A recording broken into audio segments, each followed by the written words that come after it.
የሰው ልጅ ታሪክ ጠቅላላ አመጣጥ በሰፊው የተመለከትነው እንደሆነም ሰብአዊ መብቶች እንዲጠበቁለትና እንዲደረጁ የሰው ልጅ ያደረገው ጥረት ተጋድሎ የሚያወሳ ሆኖ ይገኛል። የተወደደ ህዝባችን ሁሉ የአንድ ትልቅ ቤተሰብ ተወላጆች ሆነው በወንድማማችነት እኩል እንዲኖሩ ዘወትር የተከተልነው ዓላማ ነው።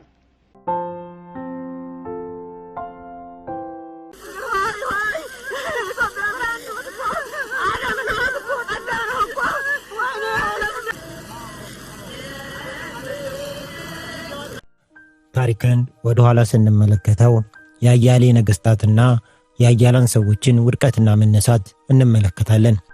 ፈረንሳውያን ንጉሳቸውን ሉዊስ 16ኛን ወደ ጊሎቲን ወይም የራስ አንገት መቀንጠሻ ማሽን ሲወስዱት፣ ሩሲያውያን የመጨረሻውን ዛር ኒኮላስ ሁለተኛን እና መላ ቤተሰባቸውን በአንድ ጠባብ ምድር ቤት ውስጥ በጥይት ሲረሽኑ ዓለም የስልጣንን ጊዜያዊነት ተረታለች።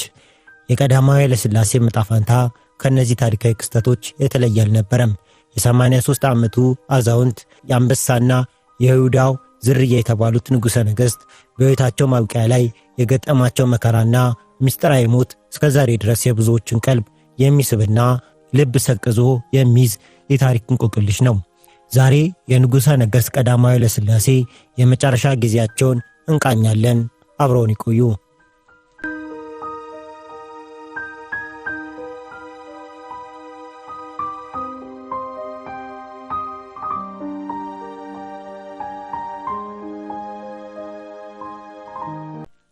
በዓለም ታሪክ ውስጥ የነገስታት ውድቀት ሁልጊዜ በአንድ ጀንበር የሚከሰት ድንገተኛ መብረቅ አይደለም።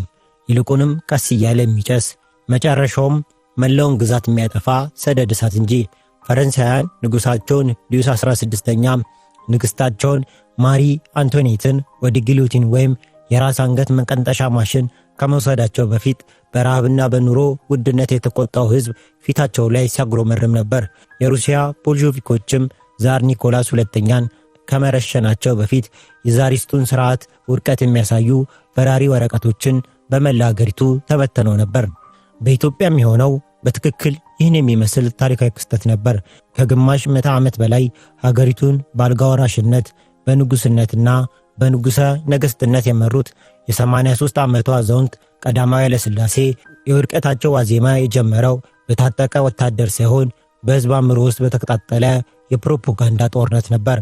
ቀኑ ጳጉሜ 5 ቀን 1966 ዓ.ም ነው። ኢትዮጵያን አዲሱን ዓመት ለመቀበል ቢጫውን የአደይ አበባ እያዩ ተስፋ ለመሰነቅ በሚዘጋጁበት ዋዜማ ላይ ነበር። የአዲስ አበባ አየር ቀዝቃዛና በፖለቲካ ጭጋግ የተዋጠ ነው። በወቅቱ በነበሩት ጥቂት ጥቁርና ነጭ ቴሌቪዥን መስኮቶች ፊት ለፊት የተቀመጡት አዲስ አበባውያን ለበዓል የሚሆን የደስታ መግለጫ ይጠብቁ ነበር። ነገር ግን ከተደቀነው የቴሌቪዥን ስክሪን ጀርባ የተሰማው ድምፅ የሰላም አልነበረም። ወታደራዊ ደርግ እንዲህ የሚል አስደንጋጭ ማስታወቂያ በቲቪ ያስነገረ። የኢትዮጵያ ሕዝብ ሆይ፣ ለአዲሱ ዓመት ምንም የምናቀርብልህ ደስ የሚል ነገር የለም። ሐዘንና ችግር ነው የምናቀርብልህ። ስለ ረሃብና ስለ ወገኖቻችን መርገፍ ነው የምናቀርብልህ። የወሎን ሕዝብ ረሃብና እልቂት ነው የምናቀርብልህ የሚል ማስታወቂያ እንደተነገረ በቴሌቪዥኑ መስኮት ላይ የታየው ምስል መላውን ሀገር በተመሳሳይ ሰዓት ለቅሶ ውስጥ የሚከት ነበር። እንግሊዛዊ ጋዜጠኛ ጆናታን ዲምቢልቢፕ ከሁለት ዓመታት በፊት በ1964 እና 65 ዓመተ ምህረት በወሎ ተከስቶ የነበረውን አሰቃቂ ድርቅ ረሃቡን አስመልክቶ የሰራው ዜደን ፌመን ወይም የተደበቀው ረሃብ የተሰኘው ዘጋቢ ፊልም መታየት ጀመረ። እዚህ ላይ ነው እንግዲህ ታሪካዊ የሥነ ልቦና ጦርነት ጥበብ የሚታየው። ደርግ ፊልሙን ብቻ አላሳየም፣ ይልቁንም ሆን ብሎ የረሃቡን ምስል ከቤተ መንግስቱ ድግስና ቅንጡ ሕይወት ጋር እያቀናጀ አሳየው። በአንድ በኩል አጥንታቸው የወጣና በረሃብ የሚረግፉ የሕፃናት ምስል ይታያል።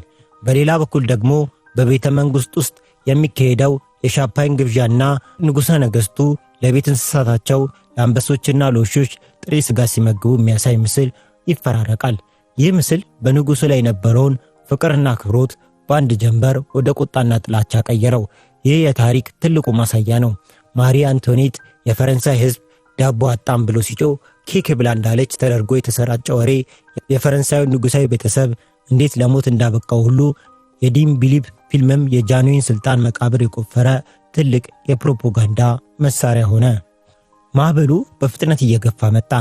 መስከረም 1 ቀን 1967 ዓ.ም የአዲሱ ዓመት መባቻ ዕለት በተለምዶ በቤተ መንግሥት ውስጥ እንኳን አደረሳችሁ የሚባልበትና የክብር ስጦታ የሚበረከትበት ዕለት ነበር።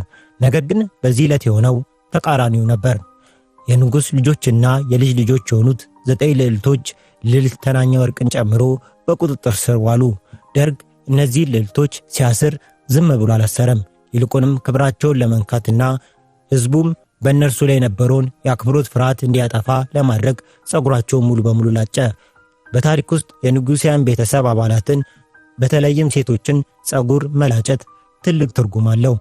በጥንቷ ሮማም ሆነ በፈረንሳይ አብዮት ወቅት ነገሥታትና ልዕልቶችን ከመግደላቸው በፊት ወይም ከመሰደዳቸው በፊት ጸጉራቸውን በመላጨት ሰብአዊ ክብራቸው እንዲያጡ ያደርጉ ነበር።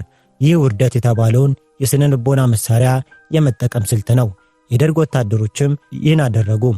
መቶዎች የሚቆጠሩ የቀድሞ ከፍተኛ ባለስልጣናትም በዚህ ዕለት በጥብቅ ጥበቃ ስር በየእስር ቤቱ ታጎሩ። የደርግ አባላት 9ኙን ልዕልቶች ካሰሩ በኋላ ወደ ኢዮቤል ቤተ መንግሥት አመሩ። ዓላማቸው ንጉሡን ለአዲሱ ዓመት እንኳን አደረሶት ለማለት ሳይሆን ለወራት ሲያሳድዱት የነበረውን ትልቅ ጥያቄ ለመጠየቅ ነበር። በስዊስ ባንክ ያስቀመጡት $1 ቢሊዮን የታል? በወቅቱ ንጉሥ የልጃቸውንና የልጅ ልጆቻቸውን መታሰር ሰምተው በጥልቅ ሐዘንና ቁጣ ውስጥ ነበሩ። ቢሆንም ግን ለዘመናት የለመዱትን ንጉሣዊ ግርማና መረጋጋት አላጡም ነበር። በረጋ መንፈስ ምንም አይነት ገንዘብ በውጭ አገር ባንክ እንዳላስቀመጡ ተናገሩ። ከደርግ አባላት አንዱ ግን ግልፍተኛ በሆነ ድምፅ ጠየቃቸው። ግልጹን ይንገሩን ግርማ ሆይ፣ ለመጦሪያ የሚሆን ሳያስቀምጡ አይቀሩም። የት እንዳስቀመጡት ይንገሩን። ጃንሆይ በትኩረት ተመለከቱት። በፊታቸው ላይ የነበረው መረጋጋት እና ጥልቅ ጥበብ የጠያቂውን ወታደር ልብ የሚገስጽ ይመስል ነበር። እንዲህም ሲሉ መለሱለት። እናንተ የገዛ ሀገራችሁን ታሪክ እንደማታውቁ ግልጽ ነው። ሕዝባችን ለመጦሪያው ገንዘብ ሊያስቀምጥ ይችላል። ለንጉሠ ነገሥቱ ግን ጡረታ የሚባል ነገር የለም። ንጉሠ ነገሥቱ ኢትዮጵያን ይጠብቃል፣ ኢትዮጵያም ንጉሠ ነገሥቱን ትጠብቃለች። መላው ኢትዮጵያ የሱ ስለሆነች ለይቶ የሚያስቀምጠው ነገር የለም፣ አይኖረውም። ሁሉ የሱ ነው ወይም ምንም የለውም። ለመጦሪያችን ብለን ያስቀመጥነው ስለሌለ ምንም የትም የለንም አሉ ንጉሠ ነገሥት ኃይለ ሥላሴ። ይህ አባባል የፊውዳሊዝምን ፍልስፍናና የንጉሣዊ አገዛዝ ምስጢር በአንድ ቃል ይፈታ ነበር። ንጉሡ ራሳቸውን ከሀገሪቱ ለይተው አይመለከቱም ነበር። ልክ የፈረንሳዩ ንጉሥ ሊዩስ 14ኛ መንግሥት ማለት እኔ ነኝ እንዳለው ሁሉ ቀዳማዊ ኃይለ ሥላሴም ሀገሪቱንና ራሳቸውን በአንድ አካልነት ነበር የሚያዩት። ለደርግ ወታደሮች ግን ይህ ፍልስፍና የሀብት ማጋበስና ግትርነት መስሎ ታያቸው። ይህ ፍጥጫ በአንድ በኩል የአሮጌውን ለዘመናት የኖረውን የንጉሣዊ ሥርዓት ማብቂያ፣ በሌላ በኩል ደግሞ በአዲሱና በኃይል የሚመራው ወታደራዊ አስተሳሰብ መካከል የተደረገ የመጨረሻ የሐሳብ ግጭት ነበር። አዲሱ ዓመት መስከረም 1 ቀን 1967 ዓ.ም ሲገባ የኢትዮጵያ ጥንታዊ ታሪክ ወደ አዲስና ወደማይታወቅ አቅጣጫ ለመጓዝ የመጀመሪያውን እርምጃ ወስዶ ነበር።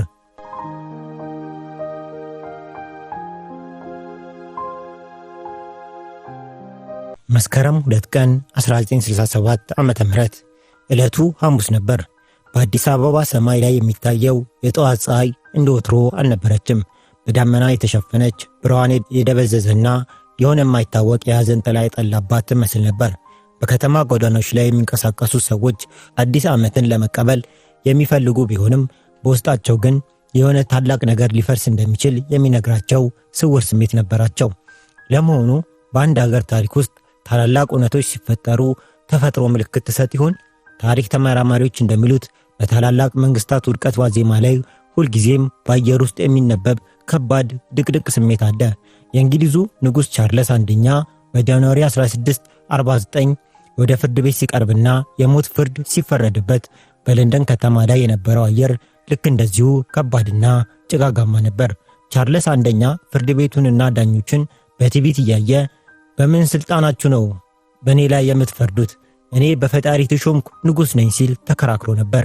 በኢዮቤልዩ ቤተ መንግሥት ግን ፍጹም የተለየ ድራማ ሊፈጸም ደቂቃዎች ቀርተውታል። ንጉሡ ቀዳማዊ ኃይለ ሥላሴ ጠመንጃ ባነገቱ ወታደሮች ተከበው ነገሥታትነት ክብራቸውን በወረቀት ላይ በሚነበብ አዋጅ ሊያበቃ ጥቂት 100 ሰከንዶች ብቻ ቀርተዋል። በጀነራል አማን ሚካኤል አንዶም ትእዛዝ በዚያ ታሪካዊ ሰዓት በኢዮቤልዩ ቤተ መንግሥት እንዲገኙ የተደረጉት አንድ አዛውንት ነበሩ። እሳቸው ልዑል ራስ ምሩ ኃይለ ሥላሴ ናቸው። የንጉሥ የቅርብ ዘመድ፣ የአብሮ አደግ ጓደኛና በቤታቸው ውስጥ አያሌ ውጣ ውረዶችን አብረው ያሳለፉ ታማኝ ሰው።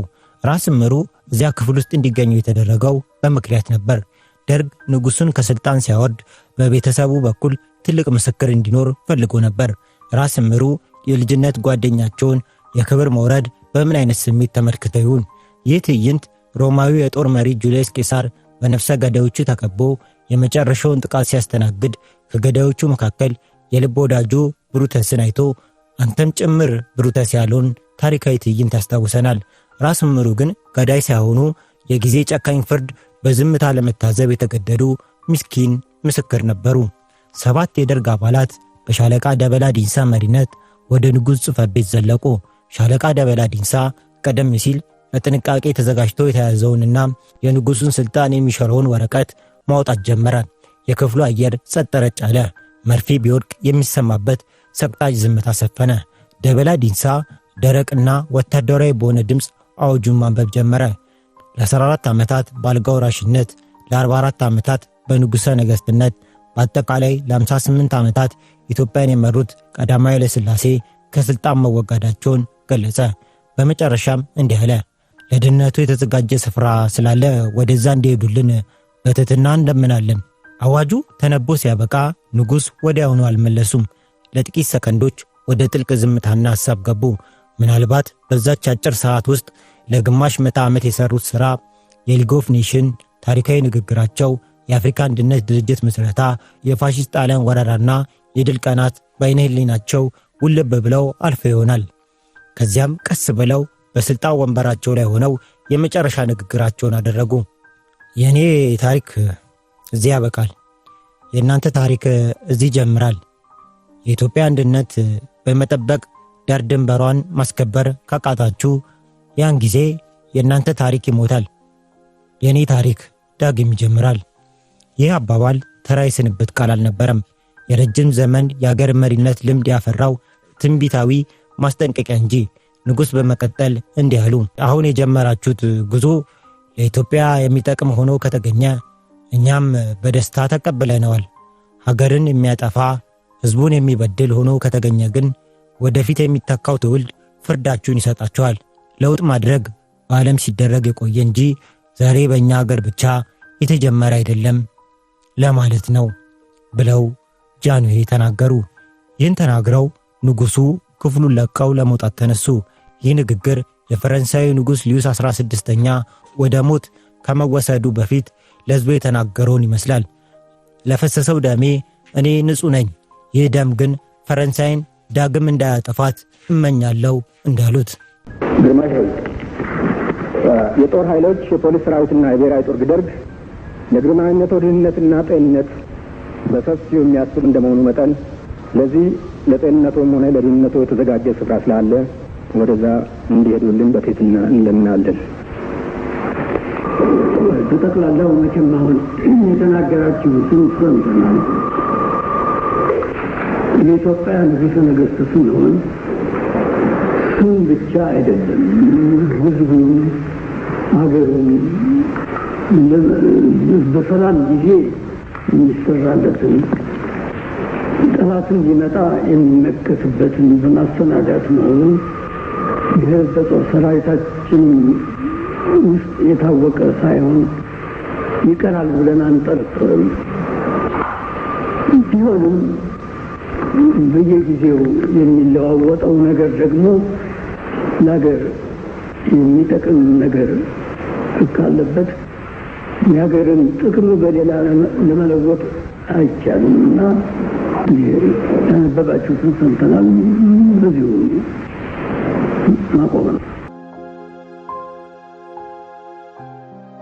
የዓለምን ታሪክ ወደ ኋላ ብናገላብጥ ነገሥታት ከሥልጣን ሲወርዱ የሚሄዱበት መንገድ ሁልጊዜም በሚስጥር የተሞላና ተምሳሌታዊ ውርደት ያለበት ነው። የሩሲያው ዛር ኒኮላስ ሁለተኛ በባቡር ላይ ሆኖ ከስልጣን ከተወገደ በኋላ ወታደሮቹ በተራ የጭነት መኪና ጭነው ነበር የወሰዱት። ቀዳማዊ ኃይለ ሥላሴም የተዘጋጀው መኪና የውርደት መገለጫ እንዲሆን ታስቦ የተመረጠ ነበር። በቤተ መንግስቱ ግቢ ውስጥ የአገሪቱ መከላከያ ፖሊስና ብሔራዊ ጦር ተሰልፈው ነበር። ነገር ግን ንጉሱን ለመውሰድ የመጣችው መኪና የለመዱት ውዱ መርሴዲስ ወይም ሮልስ ሮይስ አልነበረችም። ይልቁንም ባለ አነስተኛ ሞተር የሆነችው በተራው ህዝብ ዘንድ የምትታወቀው ቮልስዋገን የቤት መኪና ነበረች። ይህች መኪና በጀርመን አምባገነን መሪ በአዶልፍ ሂትለር ትዕዛዝ ለተራው የጀርመን ህዝብ መጓጓዣ ተብላ የህዝብ መኪና ወይም ፒፕል ካር በሚል ስም የተሰራች ነበረች። የዓለም መሪዎችን በታላላቅ ፈረሶችና የቅንጦት መኪኖች ያስተናገዱት ንጉስ በዚህ ጠባብ መኪና የኋላ ወንበር ላይ ተጭነው ጉዞ ጀመሩ። መኪናውን የሚነዳው የደርግ ቁልፍ አባል ኮሎኔል ዳንኤል አስፋው ነበር። መኪናዋ ከቤተ መንግስት ወጥታ ዛሬ የኦሮሚያ ብልጽግና ጽሕፈት ቤት ህንፃ በተሰራበት መሻለኪያ መንገድ ይገኝ ወደ ነበረው 4ኛ ክፍለ ጦር አመራች። ንጉሱ የተወሰዱት ቀደም ሲል የ4ኛ ክፍለ ጦር አዛዥ ሜጀር ጀነራል ታደሰ ይኖሩበት ወደ ነበረው ቤት ነበር። መስከረም 2 ቀን 1967 ዓ.ም ከጠዋቱ 3 ሰዓት ጀምሮ ወደ ታላቁ ቤተ መንግስት እስከ ተዘዋወሩበት ጥቅምት 15 ቀን እስከ 1967 ዓ.ም ድረስ ያለውን 42 ቀናት ንጉሠ ነገሥቱ በዚህ ጠባብ ቤት ውስጥ በእስር አሳለፉ። እነዚህ 42 ቀናት ምንኛ ረጅም ቀናት ነበሩ። የዓለምን ትኩረት የሳቡት ከሩዝቬልት ከቸርችልና ከዲጎል ጋር እኩል የተደራደሩት አዛውንት ዛሬ በ4ኛ ክፍለ ጦር ጠባብ ክፍል ውስጥ እንዲታሰሩ ተደረገ።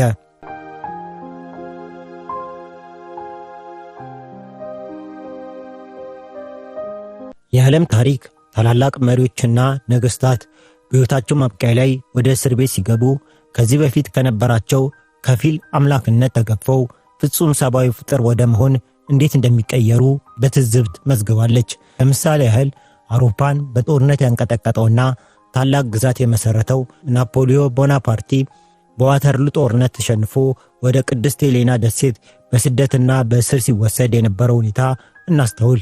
ያ በፈረስ ላይ ሆኖ ሀገሮችን ያንቀጠቀጠው ኃያል ሰው በዛች ብቸኛ ደሴት ላይ ከእንግሊዝ ጠባቂዎች ጋር በሰዋዊ ጨዋታ ይሳተፍ፣ አትክልት ይኮተኩትና ከጠባቂዎች ልጆች ጋር ካርታ ይጫወት ነበር።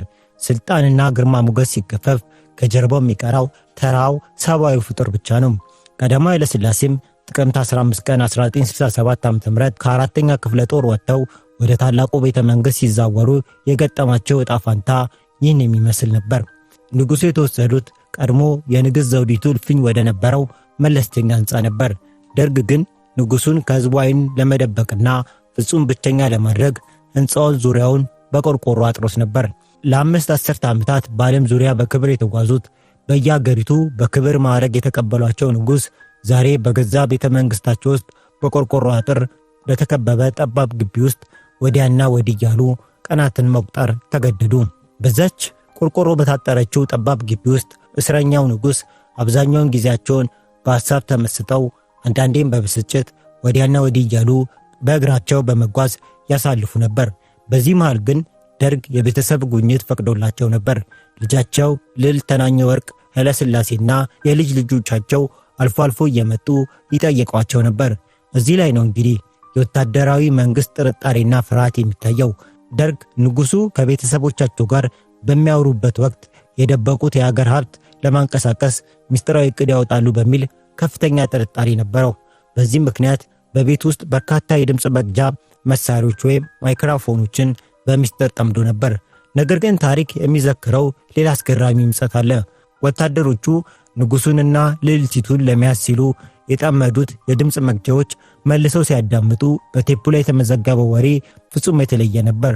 ንጉሱና ልጆቻቸው የሚያወሩት ስለ ሀገር ፖለቲካ ወይም ስለ ጠፋው ገንዘብ አልነበረም። ይልቁንም ስለ ጤንነታቸው፣ ስለ ልጆቻቸው ደህንነትና ስለ ፈጣሪ ጥበቃ ብቻ ነበር። ይህ ሁኔታ ፍርሃትና ጥርጣሬ የወጠረው ወታደራዊ ኃይል ሰዋዊ ፍቅርና የቤተሰብ ትስስር ምንነት ለመረዳት የነበረውን ስንክሳር ያሳያል። እስረኛው ጃንሆይ ከሚጠብቋቸው ወታደሮች ጋር ያደረጓቸው ውይይቶች ሰዋዊና በጥልቅ ፍልስፍና የተሞሉ ነበሩ። አንድ ቀን 50 አለቃ ጸጋዬ ሳይኒቴ የተባለ ወታደር በተራ ጠባቂነት ግዴታውን እያከናወነ ሳለ ንጉሥ ቀስ ብለው ወደ እርሱ ተጠጉ። ያነገተውን የውዚ ጠመንጃ በእጃቸው ነካ አድርገው ጠየቁት። የት ሀገር ስሪት ነው? ወታደሩን ሲመልስ የእስራኤል ስሪት ነው አለ። እኛንን ገዝተን የሰጠነ ግርማዊ ኃይለ ሥላሴ ተናገሩ። ወታደሩም አዎ በሕዝብ ገንዘብ። ንጉሡም በመጠኑ ፈገግ አሉ። በቃላት ጨዋታ ውስጥ ካላቸው ክህሎቶች አንዱን በመጠቀም ጠየቁት። ንጉሡም ሲመልሱ የሕዝብ ገንዘብ ያልከው እኛ ካልፈቀድነው ይሆናል? ለመሆኑ ተምረሃል? 50 አለቃ ጸጋዬም በተራው መለሰ። አልተማርኩም ጃንሆይ፣ ገና በልጅነቴ ወታደር መሆን እመኝ ነበር። እርሱ ደግሞ የተማረ ወታደር እንዳይገባ ከልክለዋል ማለት ስለሰማው ገፍቼ አልተማርኩም። ይህ መልስ በወቅቱ በንጉሣዊ ሥርዓት ላይ ሰነዘር የነበረውን ትልቅ የትችት ሐሳብ የያዘ ነበር። ጃንሆይ ግን በጥልቅ ዝምታ ካሰቡ በኋላ መልሳቸው አስገራሚና የደርግን መሪዎች ማንነት የሚገልጥ ነበር። ሞኝ እኛ መሰልን የተማረ ወታደር አይሁን ያልነው አለቆች ናቸው፣ ስልጣናቸውን እንዳትነጥቃቸው ፈርተው አሉ ግርማዊ ኃይለ ሥላሴ። ይህ ንግግር ስልጣን ላይ ያሉ ሰዎች ሁልጊዜም ከበታቾቻቸው ያሉ ወታደሮች ወይም ዜጎች እንዳማሩና መብታቸውን እንዳያውቁ የሚያደርጉትን ስውር ሴራ የሚያጋልጥ ቃል ነበር። በተለምዶ ቀዳማዊ ኃይለ ሥላሴ በይፋዊ መድረኮች ላይ ፍጹም የማይስቁ ግርማ ሞገስና ከባድ ፊት ያላቸው መሪ እንደሆኑ ይታወቃል። በሕዝብ ፊት ጥርሳቸውን አሳይተው መሳቅ እንደ ድክመት የሚቆጠርበት በዚያ ዘመን፣ ነገር ግን እስር ቤት ውስጥ ሙሉ በሙሉ ሳቃቸውን መቆጣጠር ያልቻሉበት አንድ አስገራሚ ገጠመኝ ተፈጥሮ ነበር። ይህ ታሪክ የተመዘገበው በጸሐፊው ገስት ተጫኔ ወይም ዘነበ ፈለቀ ነበር መጽሐፍ ላይ ነው። ጠባቂው ወታደር 10 አለቃ ካሳሁን አረሮ ይባላል። ካሳሁን አጭር፣ መልኩ እጅግ በጣም ጥቁር፣ ድዱ የከሰል ፍም የሚመስል ነጭ ጥርሶችና ሁልጊዜም ቀይ አይኖች ያሉት የደንብ ልብስ ለብሶ የውዚ ጠመንጃ ያነገተ የአየር ወለድ ወታደር ነበር። ንጉሡ በዛች ጠባብ በረንዳ ላይ ቆመው ይህን ወታደር በትኩረት ይመለከቱት ነበር። አንዳንዴም ወደ ቤት ገብተው ድጋሚ ወጥተው በመገረም ያዩት ነበር። ምናልባትም በዚያን ዘመን በነበረው የፖለቲካ ሁኔታ ደርግ እሳቸውን ለመጠበቅ ከውጭ ሀገር የመጣ ቅጥር ወታደር መድቦብኝ ይሁን በሚል ሳይጠራጠሩ አልቀሩም። አንድ ቀን ረፋድ ላይ ንጉሥ ይህን ጥርጣሬያቸውን ለማረጋገጥ ቀስ ብለው ወደ ዘብ ጠባቂው ካሳሁን ተጠጉና ጠየቁት። አንተ የኛ ሰው ነህ? ካሳሁንም በተጠንቀቅ ቆሞ መለሰ። አዎ ግርማዊ ሆይ። ጃንሆይም በመገረም አይን እያዩት ጠየቁት። ትውልድ የት ግድም ነው? ጎንደር ነኝ። ካሳሁን ይህን መልስ እንደሰጠ በንጉሡ ፊት ያልተጠበቀ ትዕይንት ታየ። ሁልጊዜም ኮስተር የሚሉት ክብራቸውን ጠብቀው የሚኖሩት ንጉሥ ሳቁን መቆጣጠር አቆታቸው በሳቅ ተንከተከቱ። እጅግ ረጅም ለሆነ ሰከንድ ያህል ሳቁን ከቀጠሉ በኋላ አሁንም እየሳቁ ጠየቁት። ጎንደሮች ሰምተዋልን? ካሳሁንም ነገሩ ገርሞት እየሳቀ አዎ ሲል መለሰላቸው። ለመሆኑ ይሳቅ ምን ትርጉም ነበረው? ጎንደር የኢትዮጵያ ጥንታዊ ነገሥታት መቀመጫ፣ የአፄ ፋሲለደስ ሀገር፣ ዛሬ ግን ከዚያው ከነገሥታቱ ምድር የመጣው ጥቁሩ ወታደር የመጨረሻውን ንጉሠ ነገሥት በጠባብ ቆርቆሮ ግቢ ውስጥ እንዲጠብቅ መመደቡ የፈጠረው የታሪክ ምጸት የንጉሥን ልብ ሳይነካው አልቀረም። ታሪክ እንዲህ ናት። ዛሬ በዙፋን ላይ ያስቀመጠችውን ሰው ነገ በጠባቂዎች ከበባ ታስረዝመዋለች። ነገር ግን በዚህ መከራ ውስጥም ቢሆን የሰው ልጅ ሰብአዊነትና የፈገግታ ብልሽታ ፈጽሞ አይጠፋም። የንጉሡ እስራት ቀናት በእነዚህ ሰዋዊ ገጠመኞች እያለፉ ቢሄዱም በስተጀርባ ግን የሕይወታቸው ምዕራፍ የሚያበቃው ሚስጥራዊ ሴራ ቀስ እያለ እየተሸረበ ነበር። በዓለም ታሪክ ውስጥ ትላልቅ ሰዎችን ከጀርባ ሆነው ስለሚወጉ ተንኮለኞችና አሳቻ ሳትጠብቀው ስለሚፈጸሙ ሚስጥራዊ ግድያዎች ብዙ ተጽፏል። ታላቁ የሮማ መሪ ጁልያስ ቄሳር በሴኔቱ አዳራሽ ውስጥ በወዳጆቹ እጅ በሰይፍ ሲወጋ፣ የሩሲያው ዛር ኒኮላስ ሁለተኛ ቤተሰቡ በካንትሪበርግ ምድር ቤት ውስጥ ፎቶ ልናነሳችሁ ነው ተብለው ተሰብስበው በጠመንጃ ጥይት ሲቆሉ ዓለም የሴረኞችንና የከዳተኞችን ጭካኔ ተመልክታለች። ነገር ግን የእነዚህ ሁሉ ግድያዎች መነሻ አንድ ነው። አዲሱ ስርዓት የድሮን መሪ በሕይወት መኖር በራሱ እንደ ትልቅ ስጋት ስለሚቆጥረው በሕዝብ ፊት ለፍርድ ማቅረብ ሲፈራ በሚስጥርና በጨለማ ለመቅበር ይወስናል። ቀዳማዊ ኃይለ ሥላሴም የመጨረሻ ሰዓታት ይህን የሚመስል አሰቃቂና ልብ ሰቅዞ የሚይዝ ድራማ የተስተናገደበት ነበር። ወደዚች የመጨረሻዋ አስፈሪ ምሽት ከመሄዳችን በፊት ግን ንጉሥን ለአካልና ለሕሊና ስብራት የደረጓቸውን ቀድሞ የነበሩ ክስተቶችን ማጤን ያስፈልጋል። ደርግ ንጉስን በአካልም ሆነ በመንፈስ ለመስበር ጥብቅ ምርመራዎችን ያካሂድ ነበር። ጥቅምት 7 ቀን 1967 ዓ.ም በውጭ ሀገር በስማቸው በትጌ በልጆቻቸውና በልጅ ልጆቻቸው ስም በየባንኩ የሚገኘውን ገንዘብ ለኢትዮጵያ ድርቅ ማቅለያ እንዲሆን ፈቅጃለሁ በሚል ሰነድ ላይ በግዳጅ እንዲፈርሙ ተደረገ።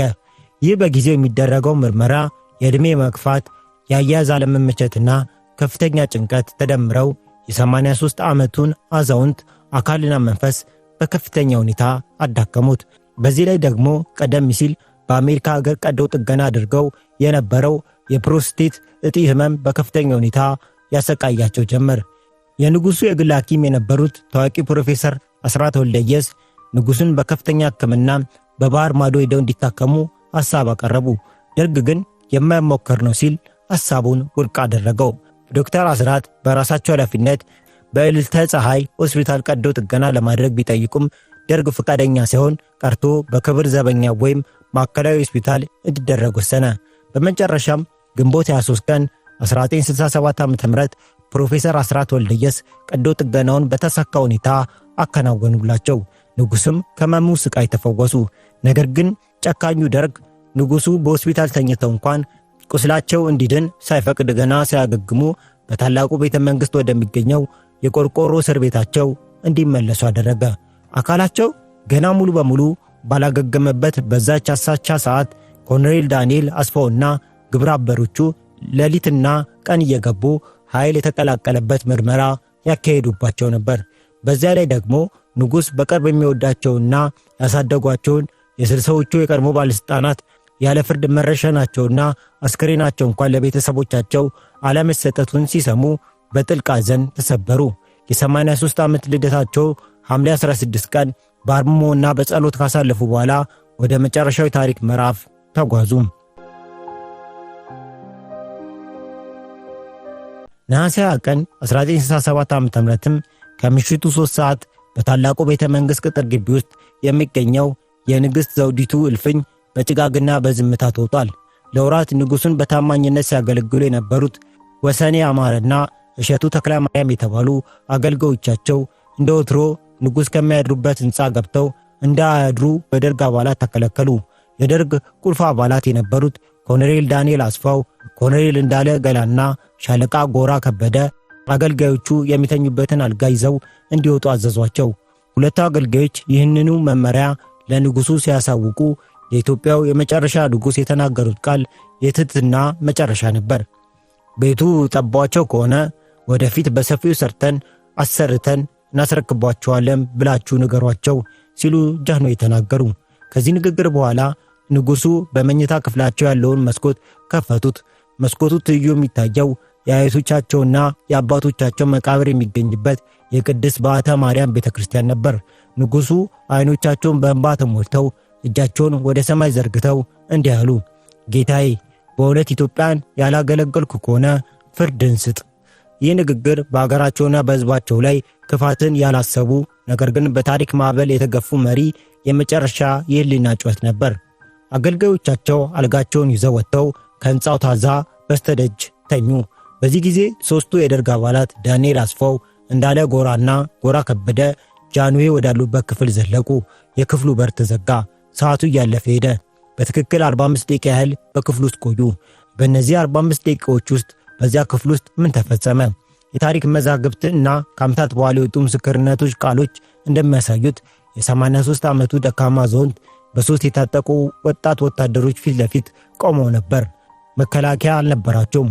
ወታደሮቹ በትራስ አፍነው የንጉሠ ነገሥቱን ሕይወት እስትንፋስ አጠፏት። ያ በአውሮፓና በአፍሪካ መድረክ በክብር ይደመጥ የነበረው ድምፅ በትራስ ታፍኖ በዝምታ ተዋጠ። ነሐሴ 1 ቀን ጠዋት አገልጋዮቹ ሁልጊዜ ንጉሱ ሊነጋጋ ሲል ከምኝታቸው ተነስተው ጸሎት የማድረግ ልምዳቸው ስለሆነ ጠበቋቸው። ነገር ግን ምንም ድምፅ የለም። ተጠራጥረው በሩን ከፍተው ሲገቡ ንጉሱ ባልጋቸው ላይ በአንሶላ ተሸፍነው አገኟቸው። አንሶላውን ሲገልጡት ግን ሕይወታቸው አልፎ ነበር። በድንጋጤና በሐዘን በምን አኳኋን እንደሞቱ ለማወቅ አስክሬናቸውን አገላብጠው ለማየት ሲሞክሩ ወዲያውኑ ወታደሮች እየገፈታተሩ ከክፍሉ አወጧቸው። ከጠዋቱ 1 ሰዓት ተኩል ላይ ሌተናል ኮሎኔል መንግስቱ ኃይለማርያምና አጥናፉ አባተ ወደ ሕንፃው ገብተው ንጉሥ መሞታቸውን በዓይናቸው አረጋግጠው ወጡ። ከሰዓት በኋላ በ11 ሰዓት ላይ ዳንኤል አስፋው እንዳለ ጎራና ጎራ ከበደ ጥቂት ወታደሮችን አስከትለው በመምጣት አስክሬናቸውን ከመኝታ ቤት አውጥተው ባልታወቀ ስፍራ እንዲቀበር ወሰዱት። እዚህ ላይ ነው እንግዲህ የታሪክ ተመራማሪዎች ትልቅ ንጽጽር የሚያደርጉት። በ1918 ዓ.ም የሩሲያ ቦልሼቪኮች ዛር ኒኮላስ ሁለተኛና ቤተሰቡን ከገደሉ በኋላ አስክሬናቸውን በጫካ ውስጥ አቃጥለው በአሲድ አቀልጠው ማንም እንዳያገኘው በሚስጥር ቀብረውት ነበር። ዓላማቸው ህዝቡ የዛሩን መቃብር አግኝቶ የሐዘንና የማስታወሻ ስፍራ እንዳያደርገው ለመከላከል ነበር። የደርግ መንግስትም ቀዳማዊ ኃይለ ሥላሴን በሚስጥር ሲገድልና አስክሬናቸውን ሲደብቅ የተጠቀመው ይህን የፍርሃት ስልት ነበር። ለግማሽ ምዕተ ዓመት ሀገር የመሩት ታላቅ ሰው የክብር ቀብር ቀርቶ ተራ መቃብር እንኳን ከልክለው በቀድሞ ፕሬዝዳንት መንግስቱ ኃይለማርያም የቢሮ ሽንት ቤት አጠገብ በሚስጥር ቀበሯቸው። ይህ ድርጊት አብዮቱ መሪዎች ንጉሱ በሕይወት እያሉ ብቻ ሳይሆን ከሞቱም በኋላ እንኳን አስክሬናዎቻቸውንና መቃብራቸውን ምን ያህል ይፈሩ እንደነበር የሚያሳይ ትልቅ የታሪክ ምስክርነት ነው። ታሪክ ግን በጨለማ የተሰራውን ሥራ በብርሃን ላይ መግለጡ አይቀሬ ነው። የንጉሱ የመጨረሻ ምሽት በሚስጥር ቢደመደብም አጽማቸው ግን ከዓመታት በኋላ ከተቀበሩበት ጨለማ ወጥቶ የክብር ቦታውን ማግኘቱ የታሪክ ፍርደ ገምድልነት የሚያስተካክል ትልቅ ክስተት ነበር።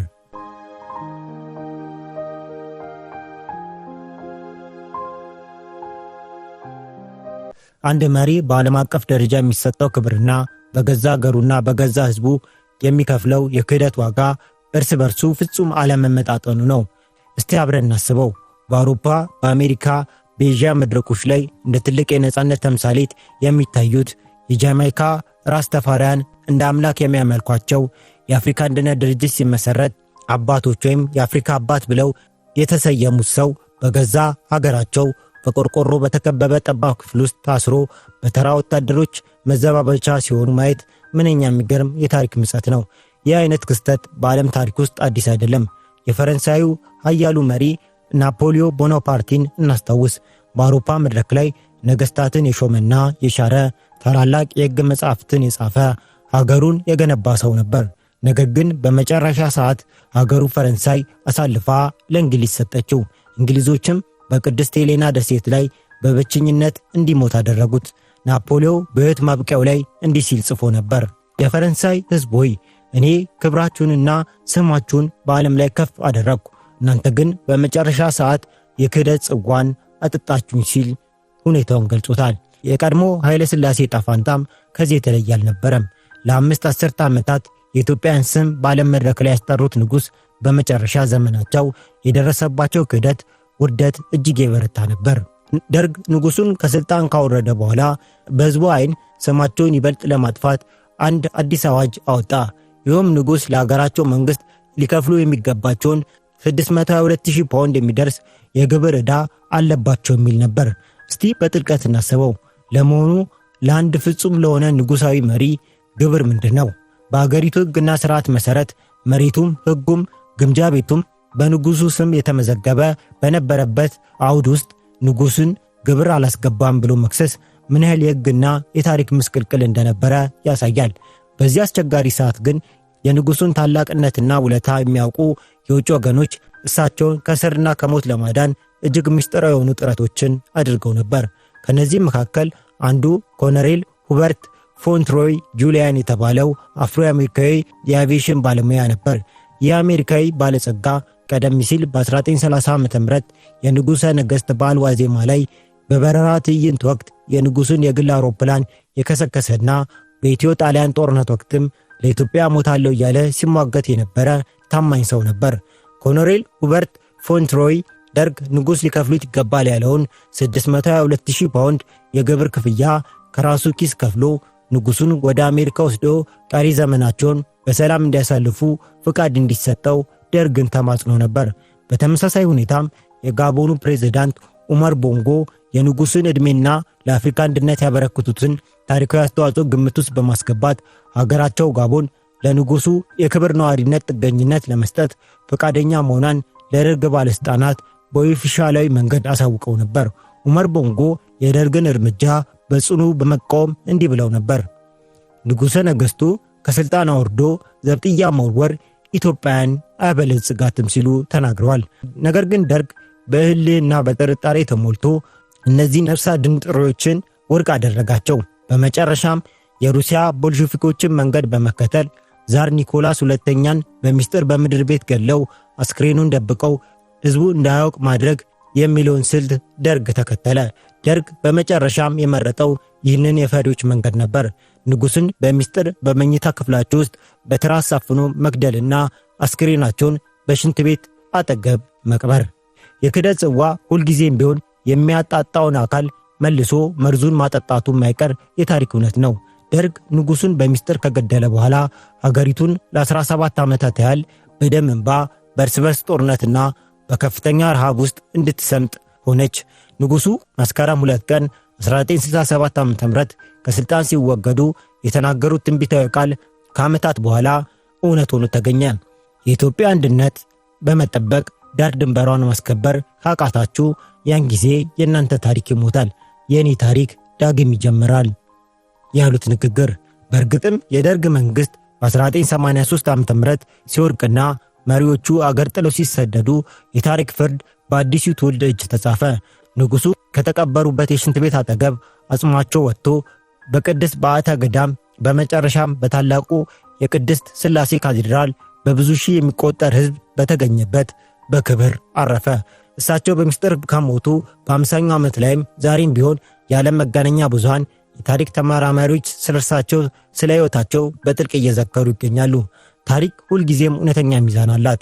በጨለማ የተሸሸገውን ሚስጥር በብርሃን ላይ ታወጣዋለች።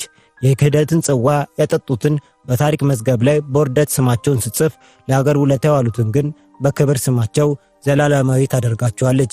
ለመጨረሻው የኢትዮጵያ ንጉሠ ነገሥት ቀዳማዊ ኃይለ ሥላሴ ነፍስ ይማር እያልን ይህን ታሪካዊ ዝግጅት እዚህ ላይ እንቋጫለን። አብራችሁን ስለነበራችሁ እናመሰግናለን።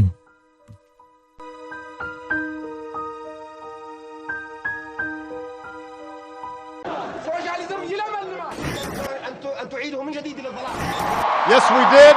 We have not done much. At Addis Ababa. I'm Jeff Bezos.